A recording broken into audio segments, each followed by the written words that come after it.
Hey fam, I really wanted to just come on quickly and let you know some things that have been going on in my head, which I think will be helpful to you.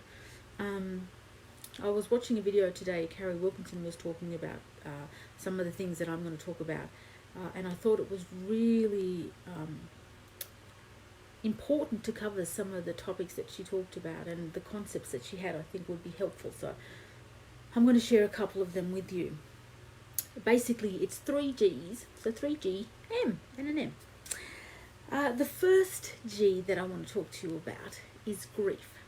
Understanding that times have changed. So being aware that when things change, we have a grief period which we have to go through, and being okay with that. Now, whether that grief period is about you going indoors, whether or not that grief period is about you laying on the couch watching that King Tiger person show, like whatever it is for you, take the time to grieve that and feel it, because the world has shifted. Lots of stuff that is happening out there. So it's really important for you to get to a place where you've been able to recognize that that's what I'm going through, that that's what's happened. It's okay to be sad. It's okay to miss stuff. It's okay to be concerned about what's happening or worried about what's going on, or all of those emotions that come up. Really important. The first G is to understand that there's a grieving process you need to go through. We can't just go down and do what we used to be able to do. So understand that that's changed, and we don't know what the world is going to look like later on. So grieve that. Like, allow yourself to grieve whatever that looks like for you. The second G I want to talk to, and so make sure that you go through that, whether that's a time frame. Now, I would suggest that you probably don't grieve for too long. Like, this is not an excuse. Like Karen said, I can grieve. So 6 weeks later, you're still laying on the lounge watching the King Tiger, caught up on every show and stuff. But like 6 weeks, there's a grieving process, but make sure that you're not using that as a reason / excuse to stay laying on the lounge doing nothing. That's not helpful. So go through the grieving process and understand that you need to keep moving through it. The second G then, once you've had that grieving process, the second G that I want to talk to you about is gratitude. Now, you might be thinking, Karen, ain't nothing to be grateful for. I'm here to tell you that if you cannot in this time find one thing to be grateful for, then you are not looking hard enough. You want to know why? Because if you can do this, if you can do that all by yourself, then you have something to be grateful for. Because there's a whole lot of people who are in hospital on ventilators who can't go all by themselves. So being able to get to that point where you have gratitude for the fact that you can inhale and exhale your lungs by themselves is something to be grateful for. And you don't have to go and find the biggest things right now. The tiny things are probably the most potent in terms of our gratitude, because it's the tiny little things, like the biscuits are in the fridge, and so if I want to have a biscuit, I'm so grateful for those biscuits. I'm so grateful that Domino's still delivers, because your girl loves lava cake, ham pineapple pizza. Like I'm going to go through a grieving process if Domino's can't deliver. I'm just letting you know. I'm a work in progress. Don't judge me. So look at where you can find some gratitude. If you look for it, because what you look for, you will find. So if you look for gratitude, you will find gratitude. You will find something to be grateful for. The conversations, the sunshine, being able to sit outside, enjoying that first cup of coffee, whatever it is. You may have to look for those little things, but I'm telling you, with the world the way it is, if you can do that, you have something to be grateful for. The third G that I want to talk to you about is a goal. Now, you're probably thinking, Karen, the world's gone crazy. Why are you setting a goal? Well, because you have to have a goal. If you've gone through the grieving process and you've found something to be grateful for, on the other side of this, you need to be able to set a goal. We need to have something. Is my dog farting making me laugh? account. Absolutely, whatever. Like, be grateful that you can laugh, and I hope your dog's not too smelly. Like, that's just because dogs are smelly. Humans are smelly. Dogs, I think, are a little bit smellier. If we get to the other side of this and you haven't set a goal, then it's going to be harder to get to the other side, and you do not want to. On the other side of this, whether it's 1 month, whether it's 2 months, whether it's 3 months, you don't want to get to the other side of this and go, damn, I wish I'd have done, insert whatever it is here. What can you be doing in this time which will help you to get to that other side? And I talked about it last night. What kind of goal? Learn something new, read something. I have bookcases like everywhere. I'm planning out what I'm using this time for, so that it's not just me sitting on Facebook all day. And I love Facebook, so I'm just like, throwing that out there.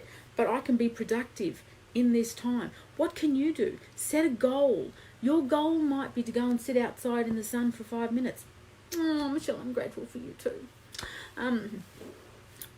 It could be to go for a walk around the block. Like, set a goal that you're going to do something, that you've said that you're always going to do, but you didn't have time. Because now you have time. But to something that's going to be able to help you, that you know that once this is passed is going to move you closer to that goal. Like, that's a really great time for you to be able to do that.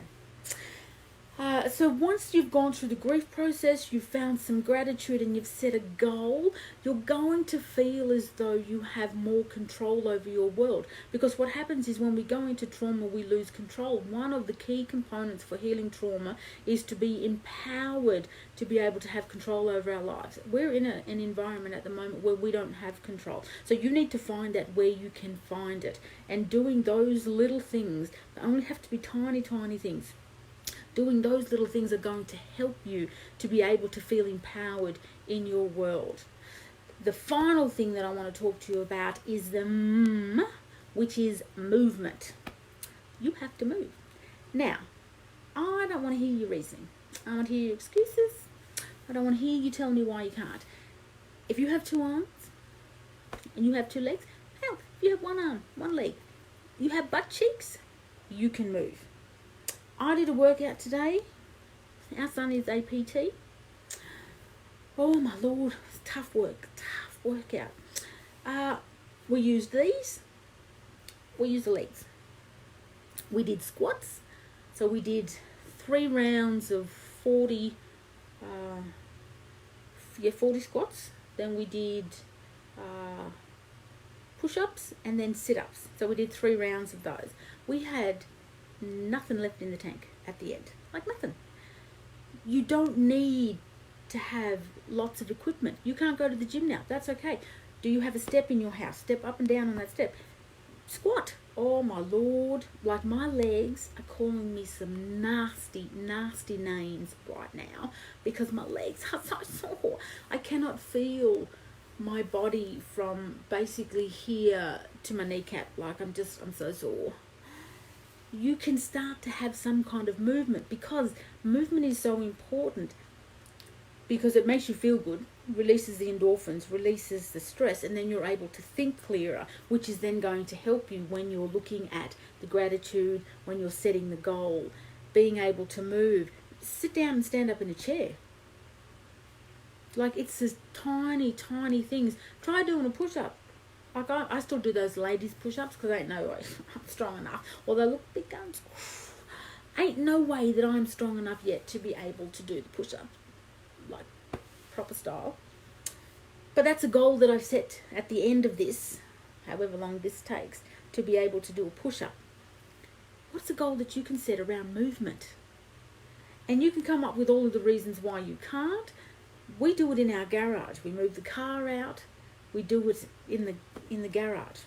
Like, seriously, there is no reason why you can't do some kind of movement to be able to help you, except for the excuses that you're coming up with as to why you don't want to. And so I really hope that you can use those 3 G's. So figuring out, realizing that you're going through grief, working through that, having some gratitude. Find some gratitude for something every day. Just one thing. That's all you need to do. Set a goal that you can move towards. that's going to help you, and then some kind of movement. One of the other things that's really important, I think, that will be helpful is to separate in terms of when you're working through your grief, understanding that there are facts about what's going on, and then there is the hype around it. So a lot of times we can get caught up reading stuff because there's so much, like you literally can't get away from it. So having, whether it's an affirmation, a statement, some kind of fact, something that takes you to your happy place that you can either stick on your wall, have it come up on your phone, but some kind of affirmation or fact like, I am safe, I am well, I am healthy, this will pass, something like that that's going to help you, that when you start to, if things start to bombard you, that you can then go, okay, so I know that I'm getting stressed now, and I know that everything's going to be okay. So absolutely don't sit in the fear. But that's what's happening. A lot of people are just like, it's just coming in at us so thick and fast. So what can you do to say to yourself to calm you down and to bring you back to that place to go, I'm well, I'm okay, I'm safe, I'm going to get through this. I've got friends I can call on, I've got support, I'm not going to run out of toilet paper.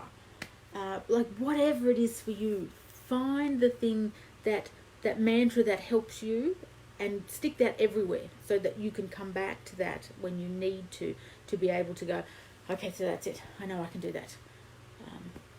I saw a lady who, and I'll post the video a little bit later, and she was talking about working with kids, and she has this little melody that she sings with kids. Now I can't sing very well, I'm going to sing to you, but I can't sing, and it helps the brain, but it's also a really positive affirmation, and the words are basically, every little cell in my body is happy, every little cell in my body is well. And she just sings that with the kids. Every little cell in my body is happy, every little cell in my body is well.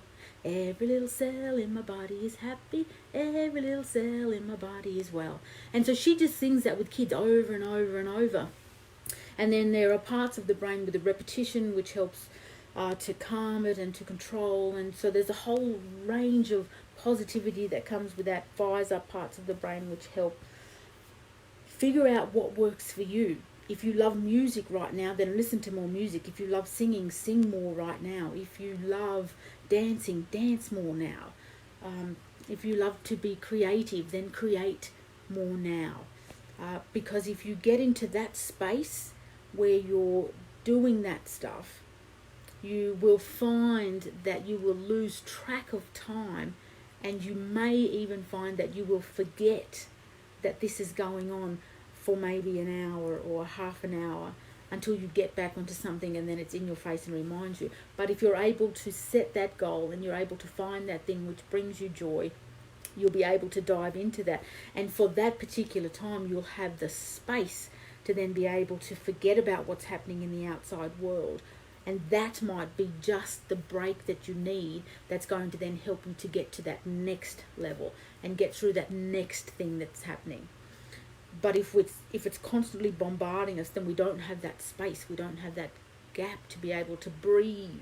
And so that's incredibly important. So hopefully that's been helpful to you.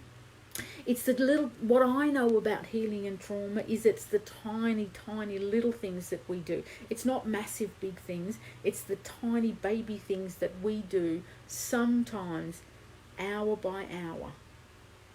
Sometimes, particularly this, it's minute by minute. Why watch TV when I can watch it? Well, thank you. Like, you listen to me sing, like I can sing to you if you like. I wouldn't torture anyone. But like, you get to figure out like what I'm going to do here, and then what I'm going to do, and then the next thing, and then before you know it, you will find yourself uplifted, and then you'll realize that you can get through this, and you can get through this, and you can get through the next thing, and then the next thing, and you'll get through the next day and the next day. And if you feel as though you are struggling to get through that, reach out to someone. There's a whole range of people out there who are more than willing to have a conversation with you, to support you, do what they can to help you, but they don't know what's going on for you if you don't reach out and let them know that you need their support. So hopefully those little things have been helpful. Be kind to yourself. Like, this is unusual times. We're trying to survive something we haven't had to survive. And so we're doing the best we can. And bring it back to the basics. Bring it back to what you know. Come back to home. You already have everything that you need to survive this. Everything that you need is in here. Come back to what you know. You have survived this. We've survived for thousands of years. Like, we're going to get through this. Come back to your knowing. Listen. Shut up and listen to what's being told to you. Likely in a whisper. It's not yelling. It's in a whisper, and it's those tiny things. There is a huge amount of silence that's being required for each of us to be able to get to that next level of healing that we need. And some of us are actually going back into the center and finding our home and listening to that, and some people are not. So I want for you at the other side of this to have found that huge purpose. Because my belief is that nothing happens for no reason. There has to be a bigger reasoning for this, because the magnificence that is this whole world, and the magnificence that is the old people, and the magnificence of what's created in the world cannot be for nothing. And so you're being a part of that. The magnificence of that cannot be for no reason. And so there's something that this is cultivating in you to be able to help you to use that when we get to the other side of it, or through this, or right now. So come back to the basics, come back to the tiny things, come back to the center, go back through. Allow yourself to have your grief, but don't stay there for too long. Find something to be grateful for. Find a gratitude partner. Start writing about gratitude. Write songs about it. Like, get to a place where you are practicing at least one thing that you're grateful for each day. Set a goal. I don't care if your goal is to get up and put pants on. If that's all you can do, then do that. Like we're going for the most basic things at the moment. And if you are struggling to get up and put pants on, that's the goal. Don't even worry about making your bed. Just go for pants. Right? So that's it. And then some kind of movement. I don't care whether or not you walk to your mailbox 4 times. That's movement. You don't have weights. You don't need them. Push up against the wall if you can't get on the ground. Like, there's little things that you can do. Stand up and sit down on your lounge 20 times. Those kind of things. Simple, tiny things which will get you through. And reach out to people. They can't support you if you don't tell them what's going on for you. So hopefully that's been helpful. I'm always here. Please reach out to me if you want to have a yarn. Like, I'm always up for a yarn. Like I like talking. So reach out to me. Make sure that if this has been helpful, share these things with somebody else. Absolutely, it starts with us. Like, we need to be the one who are calming down. We need to be the one that's coming back to the center, particularly if you have kids around you, because they're mirroring you. So if you're in a mad panic, they're going to be in a mad panic. If you're like, you know what, this is just a little bit of a thing that's going on that's yucky and it's scary and everything's changed, but we're going to be okay. If you are running around like a chook with your head cut off, then your kids around you, they have no chance of being able to go, oh, so I'm going to be okay, because they will mirror you. So how are you showing up? Like, what are you showing up? And you need to be the example in the chaos that there is a possibility of calm. We're going to get through this. But and tell your kids this is scary, and like, we're sad about it and stuff, because kids are not silly. Thanks, Dale. Appreciate that. Kids are not silly, so share it with them. And say, yes, it's really sad, and I'm sad about how things are and that we can't go out, and we're going to be okay. And things are going to look a little bit different, and we're going to get through it. And now let's dance around and sing something terribly out of key. Oh, I don't know. Whatever works for you. So you can be the calm in the storm. Because the storm is raging out there, but you can come into your household and have calm and help those around you to have calm as well. I've done that with my mother, just keeping her calm, having conversations. She doesn't live here with me, but having those conversations with her to tell her that everything's going to be okay, helping out where I can to organise food and stuff like that. So doing those little things, it's like, okay, so you're going to be okay. You don't need to go out. If there's further lockdowns and stuff, we'll worry about those when that happens, but just control what you can control and do the things that you normally do just in a different manner in your house. So hopefully that's helpful. Please check on each other, and if you need support, please reach out, because there's a whole lot of people who are here who love you. Loving you all. Thank you for watching. Talk to you later.